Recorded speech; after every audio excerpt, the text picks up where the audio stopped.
Authority, Lalo Danso, stated that public procurement is at the heart of business relations between government and the private sector through the acquisition of goods, works and services and consultancy provided by using public funds. It is therefore evident from the above objectives that fostering the development and growth of small and medium-sized enterprises in the Gambia is a key issue in increasing employment opportunities and raising financial growth.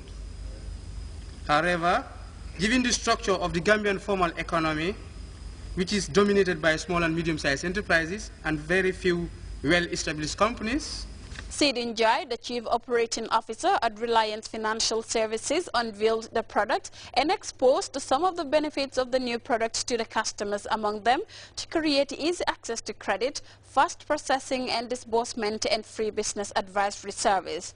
The new product being launched is aimed at supporting businesses grow by assisting individuals and organizations to finance their LPO and contract financing needs. Reliance Financial Services is looking forward to working with the SMEs in the Gambia with a view to avail them the needed finance to empower them to continue their entrepreneurial pursuits and wealth creation. Reporting for Grts News, I am Fatijani Mbai. We'll be back with news from outside the Gambia after this break.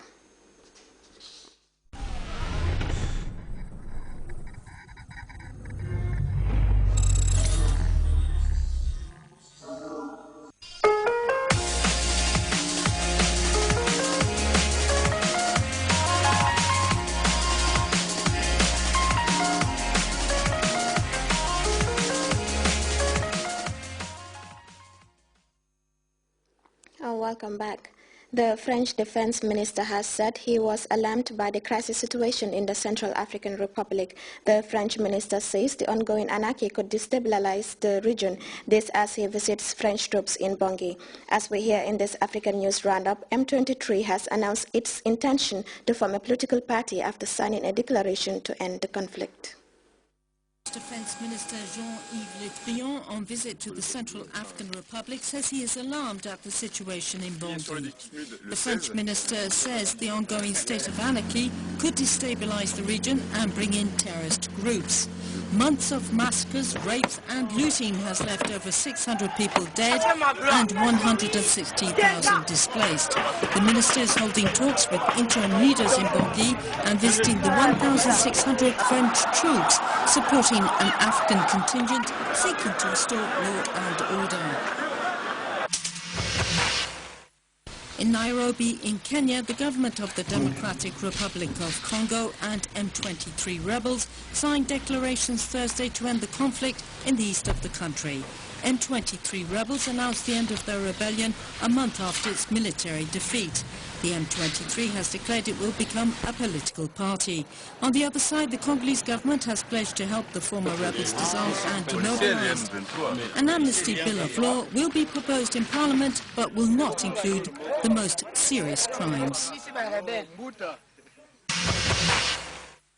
In Guinea, the opposition has agreed to take its place in the new National Assembly despite contesting the results of parliamentary elections. Last September, President Alpha Conde's rally of the Guinean people and its allies won an absolute majority in Parliament. But opposition parties challenged the results, accusing the government of fraud. The opposition announced its decision to sit in Parliament was motivated by concerns to consolidate peace and check the government's excesses of power. Rwanda's Supreme Court has sentenced opposition figure Victoire Ingabire to 15 years in jail on appeal. Victoire Ingabire had hoped to be released. She was convicted for terrorism and minimizing Rwanda's 1994 genocide. Victoire Ingabire is a leading critic of President Paul Kagame. She leads the unrecognized opposition United Democratic Forces Party. Other members of the party are also jailed. North Korea State Television has announced the execution of the uncle and mentor of Kim Jong-un, Jang Sung-taek. He was considered one of the most powerful men in Seoul. Jang Sung-taek was accused of treason and was sentenced to death by a military tribunal. We have details in the CFI report. television announced on Friday that the uncle to leader Kim Jong-un had been executed. Jang Song-taek was considered the second most powerful man in the country. He was charged with treason and sentenced to death by a military tribunal. It is not known how the execution was carried out, but North Korean television broadcast pictures of Jang Song-taek being led away in handcuffs. 겠다고 피는 의대에서 날 떴단 말입니다. 그리고 또 인민생활에 준 피해는 또 얼마나 막대합니까? For traitors intent on destroying our single-hearted country, execution is too lenient. They should have torn him up and thrown him in the rubbish bin of history. Jang Song-taek wielded enormous influence in the regime and acted as a mentor to Kim Jong-un when the young leader came to power. He served as vice chairman of the powerful National Defense Commission and was a member of the Workers' Party Politburo. For this reason, he was also a potential threat to Kim Jong-un. His execution came in the wake of rumors that two of his aides had defected to South Korea. The South Korean government is deeply concerned about recent developments in North Korea and is following the situation closely. We will make sure that we are prepared for all possibilities and do so in a calm manner. Furthermore, we will cooperate closely with our allies and related countries. Analysts say the execution is an attempt by the North to intimidate its enemies. To quell any internal discontent, it is very possible that Kim Jong-un will take unexpected actions, such as a fourth nuclear test, a long-range missile launch, or some other provocation against South Korea. There are fears that the execution may be the first in a purge, a deadly political flourish by Kim Jong-un to consolidate his authority.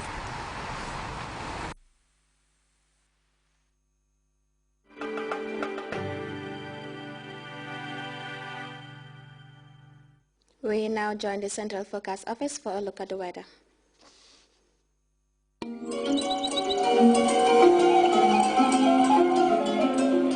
The source assures us of a continuous flow, and from there, everything follows.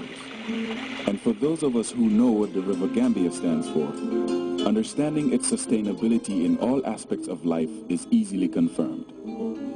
The River Gambia provides nutritious delicacies as food, while it provides its wildlife a balanced ecosystem. This river, as a sanctuary, is committed to its inhabitants' needs without season. And as you travel along, all these values are replicated in one company, Elton. Just like the River Gambia, leads in its commitment to values that matter most. Elton, championing the vision for a new generation.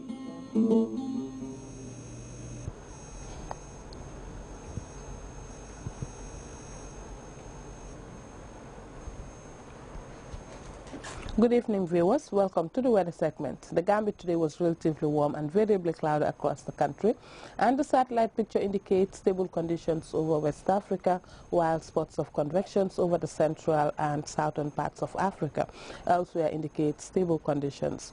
Tonight will be partly cloudy and relatively cool over the coastal areas, whilst over the inland areas it is going to be cooler during the period. Tomorrow morning we expect these conditions to persist, becoming relatively warm across the country.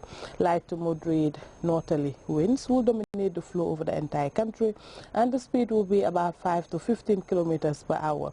Morning temperatures will be 19 degrees Celsius over the Greater Banjul area, 18 over West Coast region, 16 over the North Bank region, 12 over Lower River, whilst 15 and 14 degrees over Central and Upper River region respectively.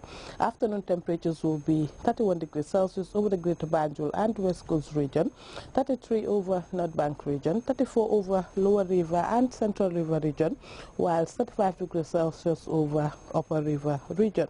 Low tides will be 0.5 meters at 1:30 a.m. and 0.3 meters at 1:47 p.m. High tides will be 1.5 meters at 7:53 a.m. and 1.6 meters at 8:34 p.m. The sun will rise at 21 minutes after 7 and will set at 18:38. Thanks for watching, and do have a wonderful weekend.